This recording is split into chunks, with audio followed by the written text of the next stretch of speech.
சாய்ராம். இன்னைக்கு வியாழக்கிழமை சக்தி வாய்ந்த பிரார்த்தனை இருக்கு. இது நீங்க எழுந்துக்கணும் அப்படின்னு நினைச்சீங்க அப்படின்னா, இந்த வீடியோக்கு கீழே கமெண்ட் பாக்ஸ்ல உங்க பெயர், கூறுகை, ஹார்ட் சிம்பல்.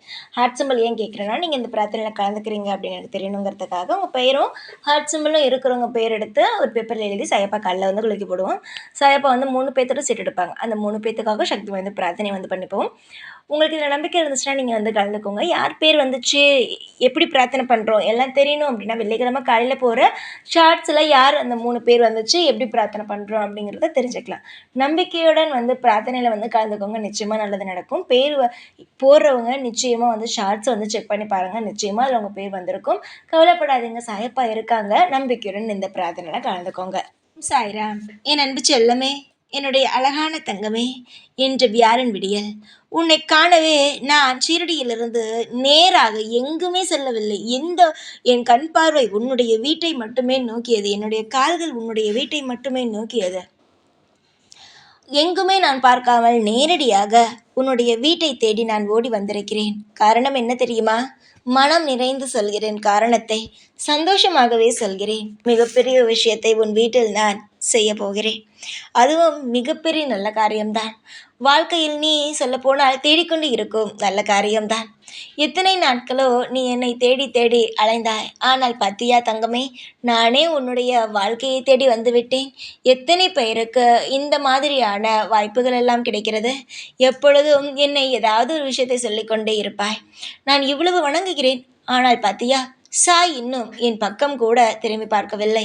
பார்த்தியா, சாய் இன்னும் எனக்கு எதுவுமே செய்யவில்லை என்று ஏதாவது ஒரு விஷயத்தை நீ சொல்லிக்கொண்டே இருப்பாய். ஆனால் இப்பொழுது பார்த்தியா தங்கமே, நான் உன்னையே தேடி ஓடோடி வந்துவிட்டேன். காரணமில்லாமல் நான் வரவில்லை. ஆனால் ஒன்று தெரிந்து கொள்ள வேண்டும். நீங்கள் இந்த சமயத்தில் நான் சம்பந்தம் இல்லாமல் யாருடைய வீட்டிற்கும் போக மாட்டேன். நல்ல காரியத்தை செய்து வைக்கப் போகிறேன். அவர்களுக்கு நல்லது நடக்கப் போகிறது என்றால் மட்டும்தான் ஒருவருடைய வீட்டிற்கு போவேனே தவிர, அவருடைய வீட்டில் காலடி எடுத்து வைப்பேனே தவிர, மற்றபடி நான் சம்பந்தம் இல்லாமல் யாருடைய வீட்டிற்கும் செல்வது கிடையாது. ஆனால் இப்பொழுது உன்னுடைய வீட்டில் இந்த நாள் காலடி எடுத்து வைத்திருக்கிறேன் என்றால், உன்னுடைய வீட்டில் நான் நிரந்தரமாக தங்கிவிடலாம் என்றே வந்துவிட்டேன். ஆனால் எனக்காக நீ ஒன்று செய்வாயா? செய்யணும். அப்பொழுதுதான் இந்த சாயாகிய நான் நிரந்தரமாக இருப்பேன். உன்னுடைய கோபத்தை குறைத்து கொள்ள வேண்டும் என் தங்கமே. உனக்கு நான் பலமுறை ஆனால் சோதனை வைத்தேன். கோபத்தை குறைத்து கொள்வாய் என்று வைத்தேன். ஆனால் நீ என் கோபத்தை மட்டும் குறைத்து கொள்ளவே இல்லையே. எப்பொழுதும் எதற்காக கோபப்படுகிறாய்? உன்னுடைய துணையிடமும் கோபப்படுகிறாய், பெற்றவரிடம் கோபப்படுகிறாய், நீ பெற்றவரிடம் பிள்ளைகளும் கோபப்படுகிறாய். உன்னுடைய அனைத்து கஷ்டமும் நஷ்டமும் எனக்கு தெரிகிறது. ஆனால் அவர்களுக்கெல்லாம் தெரியாது. நீ ஏதோ குடும்பத்தை நடத்துகிறாய் என்பதில் சந்தோஷத்தில் இருக்கிறார்கள். எல்லாவற்றையும் தன்னுடைய பிள்ளை பார்த்துக்கொள்ளும், தன்னுடைய உறவு பார்த்துக்கொள்ளும், தன்னுடைய பெற்றோர் பார்த்துக்கொள்வார்கள் என்று ஒவ்வொரு உறவும் ஒவ்வொரு மாதிரியான உன்னையே நம்பி இருக்கும் பொழுது அவர்கள் மீது அதிகமாக கோபத்தை காட்டாதே. உன்னுடைய மனவழி என்ன என்பது எனக்கு தெரியும். உன்னுடைய வாழ்க்கையை எப்படி சரி செய்ய வேண்டும் என்பது எனக்கு தெரியும். நல்லதுதான் உன் வாழ்க்கையில் நடக்கும் என்பதும் எனக்கு தெரியும். ஆனால் இதெல்லாம் உனக்கு தெரியுமா? நிச்சயமாக ஒரே ஒரு விஷயத்தை சொல்கிறேன். நான் நல்லது செய்யத்தான் வந்திருக்கிறேன். ஆனால் நீ எனக்காக இந்த ஒரு விஷயத்தை செய்கிறேன் என்று சத்தியம் செய்து கொடுத்தால் மட்டும்தான் நான் உன் வீட்டில் என்று நல்லதே செய்ய போகிறேன். நீ இல்லை, நான் சத்தியம் செய்யவே மாட்டேன், இல்லை நான் இப்படிதான் இருப்பேன் என்றால் நான் வந்த வழியிலேயே திரும்ப சென்று விடட்டா? அதற்கு சரியா? சொல் பார்க்கலாம். தங்க பிள்ளையே, வாழ்க்கையில் நீ நிறைய விஷயங்களை நீ கஷ்டப்பட்டு இருக்கிறாய், கவலைப்பட்டு இருக்கிறாய். அதெல்லாம் வெளியில் நீ காட்டிக்கொள்வதே கிடையாது. நீ வெளியில் காட்டிக்கொள்ளாமல் மனதுக்குள் வைத்து வைத்து நீ எப்படி ஆகிவிட்டாய் என்றால் கோபமாக ஆகிவிட்டாய். யாராவது ஏதாவது ஒரு விஷயத்தை பேசினால் கூட நீ திரும்ப உனக்கு வார்த்தைகள் வருவது கோபமான வார்த்தைகள் தான் வருகிறது. எனக்கு தெரிகிறது இதெல்லாம் கஷ்டத்தின் வெளிப்பாடுகள் தான் என்று. நீ கஷ்டத்தை எப்படி காட்டுவது என்று தெரியாமல் காட்டுகிறாய் என்று. ஆனால் இதெல்லாம் மற்றவருக்கு கஷ்டத்தை கொடுக்கும் அல்லவா? நம்முடைய அம்மா ஏன் இப்படி பேசுகிறார், அப்பா ஏன் இப்படி பேசுகிறார், நம்முடைய உறவு ஏன் இப்படி பேசுகிறார்கள் என்று எல்லோரும் நினைப்பார்கள் அல்லவா? அமைதியாக இரு, சாந்தமாக இரு, கோபம் குறையட்டும், உன்னுடைய வாழ்க்கையில் நிம்மதிகள் கூடட்டும் என் தங்கமே. நான் வந்துவிட்டேன் நல்லது செய்ய. இனிமேல் உனக்கு கோபமே வராது. இனிமேல் உன் வாழ்க்கையில் நன்மைகள் தான் நடக்கும். ஏனென்றால் யாருக்காக நான் நல்லது செய்ய வந்திருக்கிறேன்? உனக்கு. உன்னுடைய வாழ்க்கையில் ஏன் உனக்கு கோபம் வருகிறது? நல்லது நடக்கவில்லை என்பதற்காக. இப்பொழுது நான் நல்லது செய்தால் உன்னுடைய வாழ்க்கையில் எல்லாம் நல்ல சந்தோஷமாகி விடுவாய் அல்லவா, கோபத்தை குறைத்து கொள்வாய் அல்லவா. அதனால் நிச்சயமாக உன்னுடைய வாழ்க்கையில் நான் நல்ல காரியங்களை செய்கிறேன். நீ எந்த ஒரு காரியத்தையும் நினைத்து கவலைப்பட வேண்டிய அவசியமானது ஒருபொழுதும் கிடையாது. ஏனென்றால் உனக்கு ஒவ்வொன்றையும் இந்த சாயாகிய நான் பார்த்து பார்த்து பார்த்து செய்ய ஆரம்பித்து விட்டேன். இந்த வியாழனிலிருந்து உன்னுடைய வாழ்க்கையில் மிக பெரிய மாற்றங்கள் எல்லாம் வர துவங்கும். முக்கியமாக சொல்ல வேண்டும் என்றால் சரியாக 11 மணிக்கு மேலிருந்து, அதாவது 11 மணிக்கு மேலிருந்தே உன்னுடைய வாழ்க்கையில் மிக மிக மிக பெரிய நல்ல காரியத்தை எல்லாம் நீ பார்க்க ஆரம்பித்து விடுவாய்.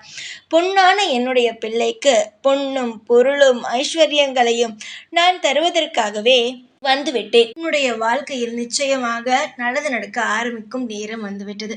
இத்தனை நாள் எப்பொழுது நடக்கும், என்று நடக்குமா, நாளை நடக்குமா என்று ஒவ்வொரு விஷயத்தையும் நீ அதிகமாக யோசித்து கொண்டே இருந்தாய் அல்லவா.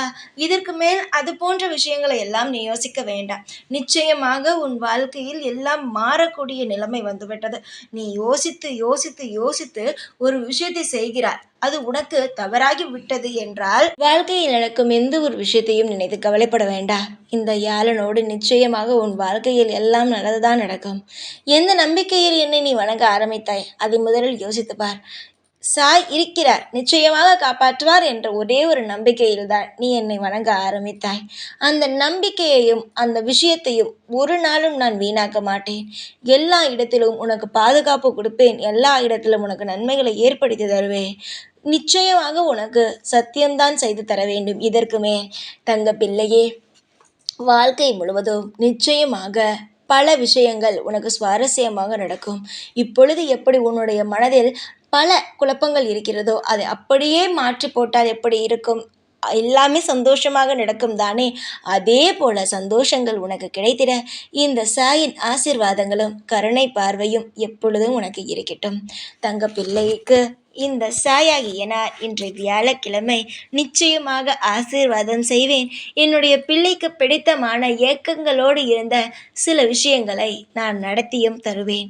என்னுடைய பிள்ளைகள் எந்த அளவுக்கு நிம்மதியாகவும் சந்தோஷமாகவும் இருக்கிறார்களோ அந்த அளவு நானும் நிச்சயமாக சந்தோஷத்தோடும் நிம்மதியோடும் இருப்பேன். யோசிக்காதே, எந்த ஒரு விஷயத்தையும் தேவையே இல்லாமல் மனதில் போட்டு குழப்பம் கொள்ளாதே. நீ எந்த அளவு தெளிவாக இருக்கிறாயோ அந்த அளவு உன்னால் அதிகமாக யோசிக்க முடியும். ஒவ்வொரு விஷயத்தையும் உன்னால் அதிகமாக யோசித்து நல்ல காரியத்தை செய்ய முடியும். நீதான் என்னுடைய பிள்ளை. உன்னுடைய வாழ்க்கையில் நிறைந்து நான் இருக்கிறேன். மனம் நிறைந்து உனக்கு சில விஷயங்களை சொல்கிறேன். நீ இப்பொழுது உன்னுடைய வாழ்க்கையில் என்னென்னலாம் செய்ய வேண்டும் என்ற ஆசையோடு இருக்கிறாயோ அந்த அனைத்து விஷயங்களும் கூடிய சீக்கிரத்தில் உன்னுடைய வாழ்க்கையில் நன்மைகளாக நடந்திடும்.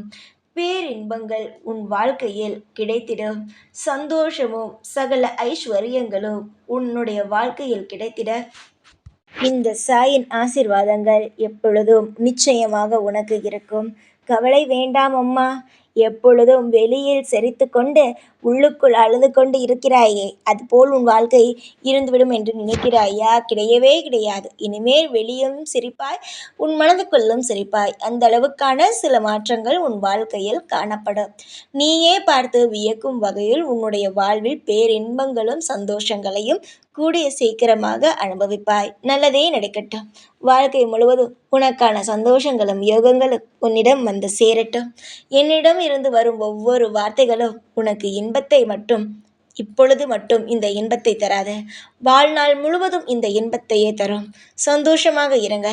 எப்பொழுதும் என்னாலும் நான் கூடவே இருந்து உனக்கு வழிகாட்டியாகவும் உன்னை கையை பிடித்து கூட்டிக் கொண்டு போகும் நல்ல அப்பாவாகவும் நல்ல ஆசிரியராகவும் இருந்து நிச்சயமாக உன்னை நல்லபடியாக வாழ வைப்பேன்.